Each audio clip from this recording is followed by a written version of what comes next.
బాబాయ్ వాళ్ళు చచ్చిపోయి అనుకుని పోయినట ముసైతాను చచ్చిన నీళ్ళు పోయినాకు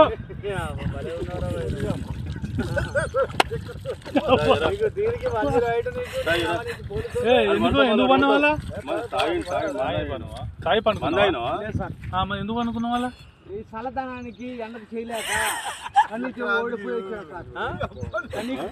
ఓడిపోయి వచ్చిన గెలవలేక ఏం చేసావు 10 రోజుల నుంచి గణేట్ చేత నాతో గట్టించి నా కష్టం దోచుకొని గణేట్ రాయ్ నాకు అంటే డబ్బులు ఇచ్చారు కానీ క్షమ